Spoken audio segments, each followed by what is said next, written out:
Welcome to our executive interview series at the Elastic Public Sector Summit presented by FedScoop. I'm Wyatt Cash and I'm here with John Weaver, Chief Strategy Officer at Babel Street. John, thanks so much for joining us. Thank you, Wyatt. I'd like to start by asking, from your perspective, how will AI-powered search likely better prepare agencies to thwart cyber attackers from disrupting the democratic process during the upcoming election season? Thank you for the question. There are a range of ways in which AI-powered search will help organizations and officials combat fraud or combat challenges to the elections that are upcoming and those globally. One, being able to understand where the threats lie across the landscape are really important. Being able to understand how that happens in conversations and message boards and other areas of online discussion are really important. You have to be able to do that in multiple languages because not all the conversations take place in English, even in the United States.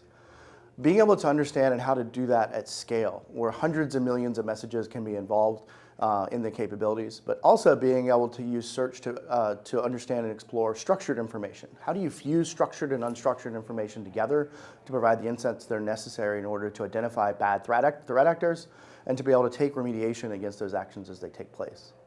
It's really important to leverage search when you're trying to respond to the events themselves as they're underway.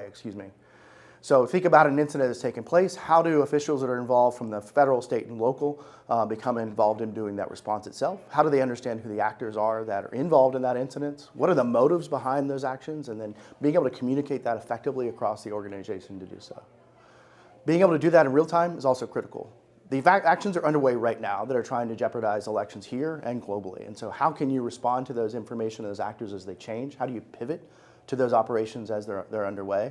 And then importantly, after the event, how can you use AI-powered search to understand what the networks and relationships are that perpetrated the actions and prevent those in the future?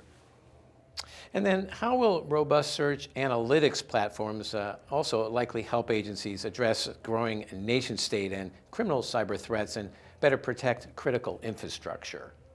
Critical infrastructure faces many of the same challenges that election infrastructure has.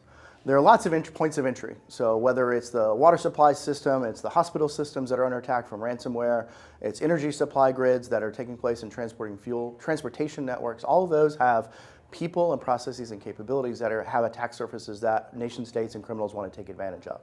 It takes any one of us that are in that organization to have a breach. That type of information can be found and identified online before those take place when compromised credentials exist. Having the same robust picture of intelligence and information allows organizations to respond and governments to respond more effectively. If you want to be able to understand where the threats are coming from, being able to take a look outside of the network and understand where those activities are originating from, whether it's from a nation-state actor in Russia or China, or from a criminal organization, kind of anywhere somebody has access to the internet, being able to do that in those languages and respond with that specificity to the attack area that was going to be targeting that infrastructure, because it varies against each of those use cases. Similarly, if you want to be able to manage the response itself while it's ongoing, being able to get real-time information and updates from the nodes that are in the network, whether it's traditional cyber protection endpoints that say, hey, these sensors here are compromised, and that feeds back into a central system like Elastic that allows for monitoring and observability, and then overlay that with the type of threat intelligence that Babel Street can provide, and that type of search allows you to fuse the understanding and directions on how do you remediate the actions as they're taking place, but also how do you deal with that in the aftermath of the incident so that you don't be faced with the same challenge the next time. Criminals aren't going to stop. Nation states aren't going to stop. The more we learn and be able to share that information and disseminate that in a way that's powerful for knowledge management organizations, it's constantly updated, and it's contextually relevant to the attacks that are taking place, allows us to be better prepared in the future. Well, John Weaver, thank you so much for taking a few minutes to join us here at the Elastic Public Sector Summit. Thank you very much.